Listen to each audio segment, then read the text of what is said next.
যেদিন আমাকে ছাড়া হয়েছে ওই দিন আমাকে বলা হয়েছিল যে আমি যদি ঘুমিয়েও থাকি তবু আমাকে ঘুমের মধ্যেও মনিটর করার জন্য মানুষ থাকবে। রাস্তাঘাটে যাওয়া তো বহুত দূরের কথা, বয়ান দেওয়া তো বহুত দূরের কথা, মাহফিল করা তো বহুত দূরের কথা, দাওয়াতের কাজ করা বহুত দূরের কথা, মিম্বরে দাঁড়ানো বহুত দূরের কথা। তুমি আমাদের চোখের মধ্যে থাকবা যখন তুমি ঘুমের মধ্যে থাকবা। তো এটা আমরা তখন শিখেছি যে মানুষের প্রাইভেট লাইফ বলতে আর কিছু বাকি রাখে নাই তারা। আপনি ফোন নিয়ে যা করতেছেন এভরিথিং তারা মনিটর করতে পারে, এভরিথিং। কাকে মেসেজ করতেছেন, অনেক ভাই তখন আমার সাথে দেখা করতে আসলে আমরা ইগনোর করতাম তার ভালোর জন্যই, বিকজ সে বিপদে পড়বে আমার সাথে দেখা করতে আসলে। এবং আপনি যেটা বলবেন সে বলার জায়গাটা আপনাকে দেওয়া হয় নাই, রাখা হয় নাই, আপনি ট্রিগারের সামনে আছেন।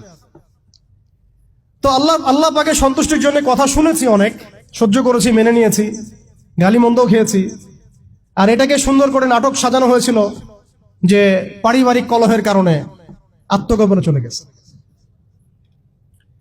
তো পারিবারিক কলহের কারণে আত্মগোপনে আমার সাথে আরো 4 জন কিভাবে গেল, আমার গাড়িও বা কিভাবে গেল, আর বাংলাদেশের গোয়েন্দা সংস্থার হেডকোয়ার্টারে আমার লাস্ট লোকেশন কিভাবে পাওয়া যায়, ম্যাপ কিভাবে ট্রেস হয়, মিডিয়া দিয়ে মানুষকে খাওয়ানো। এই কথাটা বলতে কি এখানে আসছি যে শুধুমাত্র টেকনোলজিক্যাল নিয়ন্ত্রণ ওদের কাছে আছে এমন না, ইভেন মিডিয়া দিয়ে তারা দিন রাইট নাও। এখন আপনারা এই মিডিয়াদেরকে খুব মাথায় তুলতেছেন, এখন কয়দিন আগে তারা ফ্যাসিস্টের পক্ষে ছিল, আজকে মনে করছে সে আপনার দলে চলে আসছে। তাদের কোনো ধর্ম থাকে না, মিডিয়ার কোনো ধর্ম থাকে না, যেদিকে ফ্লো সেদিকে তারা যাবে। তারা দিনকে রাত বানাতে পারে, রাতকে দিন বানাতে পারে। আজকে আপনাকে জঙ্গি বলতে পারে, কালকে আপনাকে ফ্রিডম ফাইটার বলতে পারে। আজকে যদি দেখে এইসব ওয়ার্ডগুলো এই সিস্টেমের এগেনস্টে যাচ্ছে, তখন আমাদেরকে তারা ট্রেস করবে, তারা উগ্র, তারা মৌলবাদী, তারা জঙ্গিবাদী কর্মকাণ্ড করতেছেন, আউযুবিল্লাহি মিন যালিক। ঠিক আছে, কিন্তু যদি দেখা যায় কালকে তারাই আবার বিজয়ী হয়ে গেছে, তখন তাদেরকে আবার তারা হাইলাইট করবে এবং তাদের পেজগুলো, নিউজ কভারেজগুলো ভরে যাবে। অতএব মূল জায়গায় থাকেন, তাদেরকে দিয়ে কিছু যায় আসে না। ইসলামের আহলুন নিফাকদেরকে দিয়ে কিছু যায় আসে না। আমি একটা পয়েন্ট টাচ করতে গিয়ে জায়গায় এসেছি যে দেখেন, আমাদের ওই উম্মার ওই গৌরবান্বিত সময়টাকে স্মরণ করেন, আমরা কোথায় ছিলাম এবং এখন কোথায় আছি। মাঝখানের এই রাস্তাটাতে ওরা আমাদেরকে কিভাবে ডমিনেট করলো, কোন কোন জায়গায় তারা আমাদেরকে মারলো। তারা কিন্তু আমাদেরকে ভাতে মারলো, অর্থনীতির মধ্যে মারলো, রাজনীতির মধ্যে মারলো, সংস্কৃতির মধ্যে মারলো, তরুণ প্রজন্মের মধ্যে মারলো।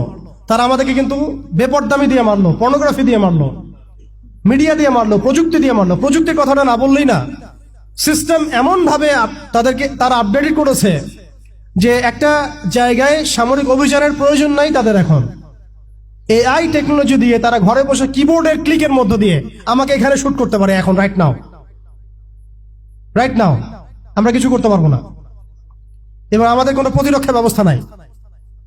আপনি কোথায় বসে আছেন ওইখানে আপনাকে শুট করা সম্ভব। প্রযুক্তি এমন জায়গায় নিয়ে গেছে তারা। আপনি মুসলিম কান্ট্রিগুলোর অবস্থা দেখেন। আমরা বাংলার জমিনে দিন কায়েমের কথা বলছি, বাংলার জমিনের ল্যাকিংসগুলো আপনি ফাইন্ড আউট করেন। আমাদের কি আকাশ নিরাপদ, সমুদ্র কি নিরাপদ, আমাদের কি মিসাইল আছে, ক্ষেপণাস্ত্র ব্যবস্থা আছে, আকাশ প্রতিরক্ষা ব্যবস্থা আছে, আমাদের কি এরকম প্রযুক্তি আছে, আমাদের কি ইমানদার এমন মিলিটারি বাহিনী আছে কিনা। অনেক বিষয় আছে যেগুলো নিয়ে আমাদেরকে ভাবতে হবে। নাই, এটা হতাশার কোনো কারণ না। এবং আমাদের সবকিছুই লাগবে, জরুরিও না, এটাও মাথা দিচ্ছি।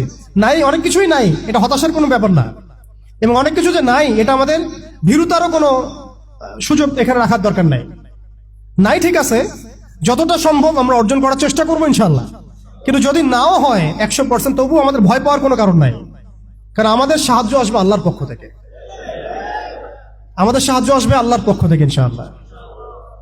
এবং আপনারা এই আয়াতটা জানেন যে কাম মিন ফিআতিন কালিলাতিন গালাবাত ফিআতান কাসীরাতান বিইذنিল্লাহ।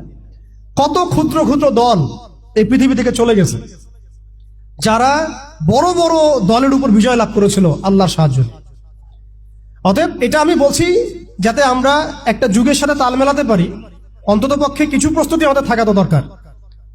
ব্যাপারটা তো এমন নয় যে আমরা গেলাম, জায়নামাজে দাঁড়ালাম, দোয়া করলাম, যুদ্ধে জয়লাভ করলাম, এভাবে কিন্তু যুদ্ধ জয় হয় নাই। আপনারা বদরের যুদ্ধের ইতিহাস যদি পড়েন দেখবেন নবী সাল্লাল্লাহু আলাইহি ওয়াসাল্লাম আগের রাত্রে গিয়েছেন, বৃষ্টি হয়েছে, জায়গা দখল করা হয়েছে, আমরা কূপ দখল করেছি যাতে পানি আমাদের কাছে থাকে, সৈন্য বিন্যাস করা হয়েছে, যতটা ট্যাকটিক নেওয়ার প্রয়োজন সব আমরা নিয়েছি। তারপরে দোয়া, সুবহানাল্লাহ, দোয়া হতে হতে হতে হতে কাঁধ থেকে চাদর পড়ে যাচ্ছে। আবু বকর রাদিয়াল্লাহু আনহু এসে বলছেন যে ইয়া রাসূলুল্লাহ, যথেষ্ট হয়েছে, আপনি থামেন, আল্লাহ আপনার সাথে আছেন, আল্লাহ আপনার দোয়া ফেলবেন না ইনশাআল্লাহ। এরপরে দেখলেন 313 নিয়ে আমরা ওদেরকে হারালাম। সবকিছুর প্রয়োজন আছে।